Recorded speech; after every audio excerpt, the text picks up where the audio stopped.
Oi, tudo bem? Quanto tempo que a gente não se vê, não é? 2 semanas já? Meu Deus, como passou rápido. Saudade de vocês.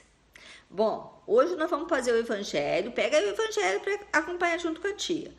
No capítulo 16, no item 7, provas da riqueza e da miséria. Vamos lá? Podemos começar? Bom, se a riqueza fosse um obstáculo absoluto à salvação daqueles que a possuem, como se poderia deduzir de certas palavras de Jesus, interpretada segundo a letra e não segundo o seu sentido? Deus, que a concede, teria colocado nas mãos de algumas pessoas um instrumento inevitável de perdição. Pensamento este que vai de encontro à razão. A riqueza é, sem dúvida, uma prova muito difícil, mais perigosa que a miséria, pelas seduções, pelas tentações que oferece, pela fascinação que exerce. É o supremo excitante do orgulho, do egoísmo e da vida sensual. É o lado mais poderoso que liga o homem à terra e afasta seus pensamentos do céu. Produz tamanho desvario que quase sempre se vê aquele que passa da miséria para a fortuna, ou seja, aquele que fica rico, né? Esquecer rapidamente da sua situação anterior. E também dos que com ele a partilharam, dos que o ajudaram, tornando-se insensível, egoísta, fútil. Porém, embora a riqueza torne a jornada mais difícil, isso não quer dizer que a torne impossível e que não possa vir a ser um meio de salvação nas mãos daquele que souber utilizá-la, como ocorre com o uso de certos venenos que podemos devolver à saúde, que podem devolver à saúde quando usados oportunamente e com discernimento.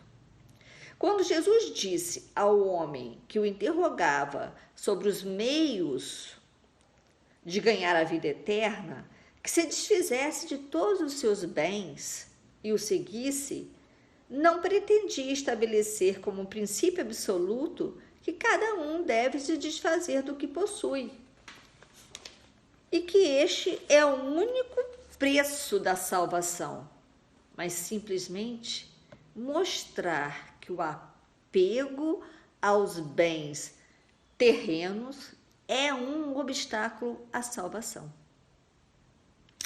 Se a riqueza é a fonte de tantos males, se desperta um número tão grande de más paixões, se também provoca tantos crimes, não é a ela que devemos culpar, mas ao homem que dela abusa, como abusa de todos os dons que Deus lhe deu. Pelo abuso, ele torna pernicioso o que lhe poderia ser muito útil. É a consequência do estado de inferioridade do mundo terrestre. Se a riqueza só devesse produzir o mal, Deus não a teria posto sobre a terra. Pertence ao homem fazer com que ela produza o bem sempre. Se não é um elemento direto do progresso moral, a riqueza é, sem a menor dúvida, um poderoso elemento do progresso intelectual. Bom, vamos fazer nossa prece? Vamos fechar os olhinhos? Vamos elevar o nosso pensamento a Deus? Amado Mestre Jesus, Deus nosso Pai, benfeitores espirituais, mentores particulares presentes, Irmã Sheila, agradecemos, Pai, a todos pela oportunidade de estarmos aqui mais uma vez, falando do Teu Evangelho. Que possamos, Senhor, abrir os nossos corações para as Suas palavras e aprendermos, Senhor, que o que mais importa, sim, é a nossa vida espiritual. Abençoe-nos, Senhor, nos dê força para passarmos por tudo que temos que passar nesse momento tão difícil que o nosso planeta está passando. Abençoe a todos nós, nos fortaleça, hoje, agora e sempre. Que assim seja. Bom, meus amigos, meus queridos, com saudade de vocês, muita saudade mesmo. O que o Evangelho veio trazer para a gente hoje, né? O que ele está dizendo para a gente hoje não é difícil de entender, tá? Os bens materiais, o que a gente tem são empréstimos de Deus, né? Deus nos empresta, a gente tem que fazer bom uso dele, bom uso, né? O desapego, ou seja, a gente não ficar agarrada aos bens materiais, aos bens terrenos, consiste em dar à riqueza o seu valor, o valor real que ela tem, o valor real, porque a matéria tem valor. Sim, nós precisamos, nós estamos aqui no planeta ainda material, né? Então, a gente precisa, a gente necessita, mas a gente não tem que valorizar mais do que o valor real que ela deve ter, né? Nós temos que ter esse desapego da matéria, não ficar agarrada à matéria, né? E utilizar o que Deus nos emprestou para a gente, porque nós temos direito, sim, né? Mas também lembrarmos do nosso irmão, lembrarmos do outro, né? E fazer isso, utilizar o que a gente tem com bom senso, né? Pensando como a gente vai usar da melhor forma possível e com responsabilidade, né? Nós temos que ter sempre responsabilidade com tudo aquilo que a gente ganhou de Deus, né? Tudo que a gente tem, a nossa casa, o nosso carro, o nosso trabalho, a nossa roupa, o nosso brinquedo, tudo isso é empréstimo, né? E ele nos emprestou, senão a gente não teria, né? Então a gente tem que ter isso na nossa cabecinha, ó, não é isso? Então, como é que Deus experimenta o pobre?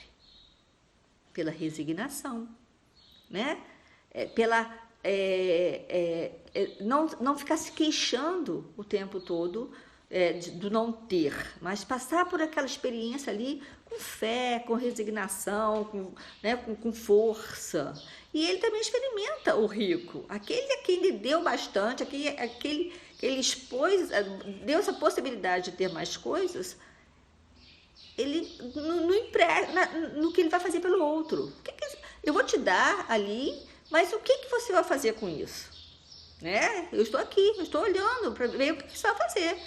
Vai querer só para si? Ou você vai repartir com o próximo? Você vai pensar no seu irmão? Então, é aí que vai ser o experimento do rico. Nós temos que entender isso, que Deus está de olho em todo mundo, em todas as nossas ações, em todas as nossas atitudes. Deus está de olho na gente, né? Então, nós não podemos também esquecer da importância da fé em Deus, a importância da oração, da vigilância. A gente tem que estar sempre vigilante, a gente tem que estar sempre em oração, ligados a Deus. Nós temos que estar sempre ligados a Deus. Em todas as nossas dificuldades, em tudo que a gente passa na nossa vida, a gente tem que estar ligado em Deus. Não podemos esquecer disso, tá? E lembrar sempre que Deus, na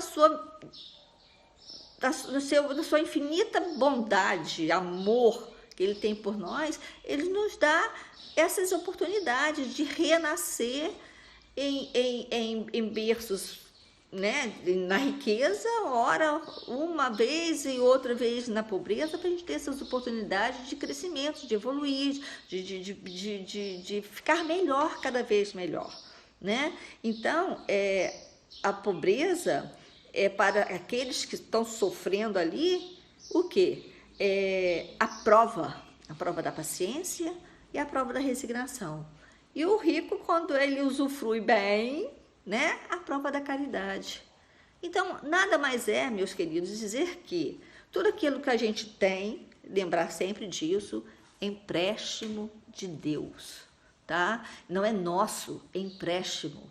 É de agradecer, gratidão, gratidão, gratidão sempre, né?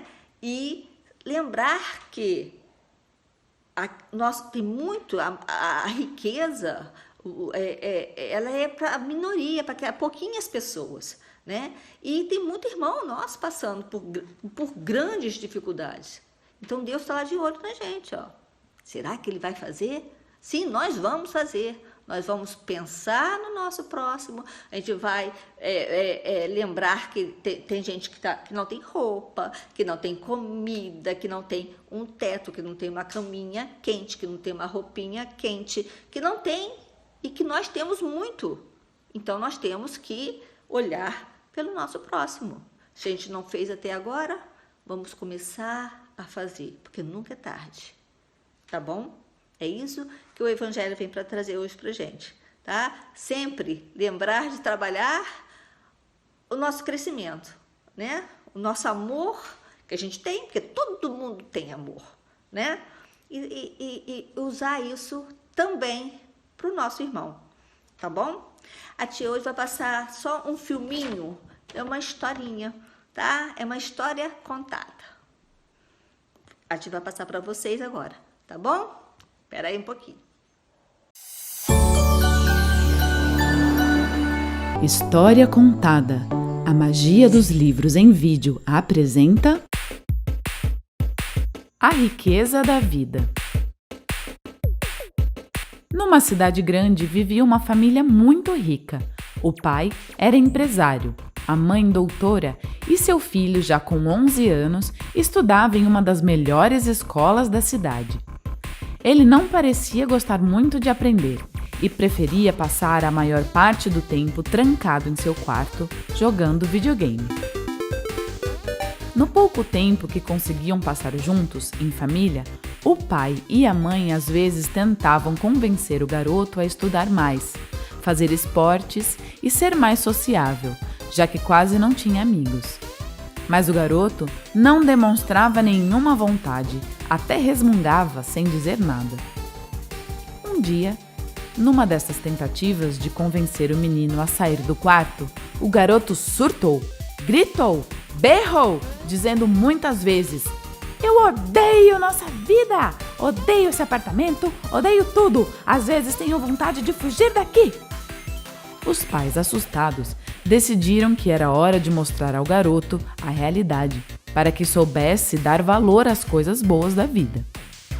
Na semana seguinte, então, levaram o menino até uma fazenda humilde, onde moravam seus primos, para que pudesse passar com eles as férias de inverno e assim ver como as pessoas podem ser pobres. Deixaram eles sem celular, e logo o menino percebeu que nem mesmo televisão os primos tinham. No primeiro dia, o garoto ficou muito irritado com seus pais e não queria fazer nada. Mas logo seus primos o convenceram a ir nadar no rio e conhecer a Primorosa, uma grande cachoeira que caía das alturas num poço raso onde adoravam nadar. 2 semanas se passaram e os pais do menino vieram lhe buscar. Na viagem de volta para casa, perceberam que o olhar do garoto estava distante, vidrado no horizonte. Então perguntaram: "Como foi a viagem, filho? Você viu como as pessoas podem ser pobres?" O garoto respirou fundo e disse: "Sim, pai." "E o que você aprendeu?" perguntou o pai. O filho então respondeu: "Eu vi que nós cuidamos de um cachorro de raça em casa e eles cuidam de 4 vira-latas. Nós temos uma piscina de água parada cheia de químicos que alcança o meio do jardim. Eles têm uma bela cachoeira que deságua num rio sem fim de água cristalina e cheio de peixinhos e outras belezas. Nós compramos luminárias importadas do Oriente para iluminar nosso jardim, enquanto eles se iluminam com as estrelas. os vagalumes e a lua todas as noites. Nosso pátio é de pedras e vai até o portão de entrada do prédio. O deles é verde e chega até o horizonte. Nós compramos toda a nossa comida e cozinhamos no micro-ondas. E eles cultivam e colhem a deles, que tem um sabor tão gostoso por ser preparado no fogão a lenha, feito de barro. Passamos muito tempo em frente à televisão, enquanto eles passam os dias ouvindo o som dos pássaros e à noite contando histórias ao redor da fogueira, escutando os sons dos grilos, cigarras, rãs e sapos. Para nos proteger, vivemos cercados por muros altos, cheios de alarmes.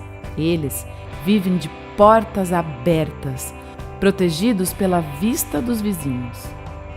Nós vivemos conectados e hipnotizados pelos celulares, fones de ouvido e televisores de tela plana, enquanto eles estão conectados à terra, ao céu, à água, às montanhas e aos animais. Você e mamãe têm que trabalhar tanto e passam tanto tempo ao celular que quase nunca nos vemos e podemos conversar. Eles têm tempo de sobra para conversar e conviver em família. Os pais ficaram impactados com a profundidade do pensamento de seu filho e, por fim, o filho acrescentou: "Obrigado, pai e mãe, por terem me ensinado quanto pobres nós somos." A felicidade é um estado interior poderoso, que não depende de fatores externos nem do que temos ou deixamos de ter, mas sim da maneira que percebemos a vida e as atitudes positivas que tomamos. E aí? Gostaram do filminho? Gostaram? Viu que a gente não precisa de muita coisa para ser feliz? Viu? Ele tinha tudo dentro de casa. Aí os pais levaram ele para um lugar onde as crianças tinham coisas mais ligadas à natureza e eram felizes. A gente não precisa de muita coisa para ser feliz. E lembrar sempre, meus queridos, de tudo que a gente tem é empréstimo de Deus.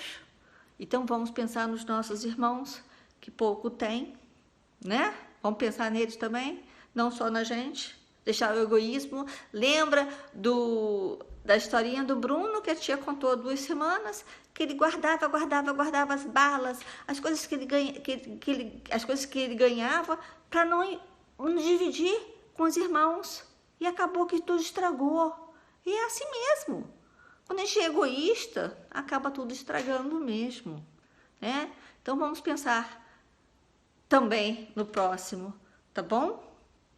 Vamos fazer a nossa prece para a gente terminar essa aulinha, vamos? Amado Mestre Jesus,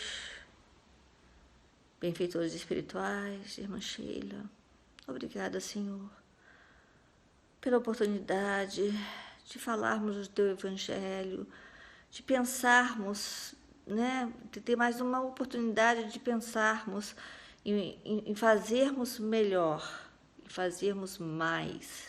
Nós temos a possibilidade, nós temos a capacidade, sim, Pai, de fazermos mais pelo outro, pelo próximo. Nos ajude, Senhor, nos fortaleça, nos ampare e mostre-nos sempre, Senhor, o melhor caminho a seguir.